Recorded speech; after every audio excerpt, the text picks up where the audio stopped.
Melihat petambak ikan mujair di Empat Lawang. Petambak ikan mujair di Desa Gunung Meraksa Baru, Kecamatan Pendopo, Empat Lawang, Senin 24 Januari 2022. Terlihat petambak sedang memberi makan ikan mujair yang berebut memenuhi tambak. Ikan tersebut dikirim hingga ke kota Palembang, Muara Enim, Lubuk Linggau, dan daerah Sumsel lainnya. Begitu banyak ikannya.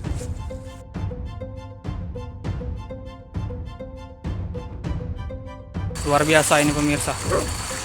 Berapa sekilo Pak ini ikan jair kita? 20-an ya. Jadi pemirsa harganya 1 kilo untuk saat ini ikan mujair di Empat Lawang itu 20 ribuan. Wow, luar biasa pemirsa. Kalau ikan mas berapa Bang? Nah, kalau ikan mas 27.000 pemirsa. Nah, ini ya pemirsa. Untuk apa? Pakan dari ikan mujair dan emas ini. Adapun pemirsa tribunsumsel.com, lokasi kita saat ini ada di Desa Gunung Meraksa Baru, Kecamatan Pendopo, Kabupaten Empat Lawang. Memang pemirsa, Desa Gunung Meraksa Baru ini terkenal dengan peternakan dan pertaniannya pemirsa.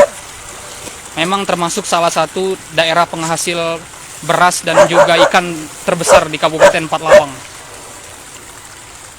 Wow.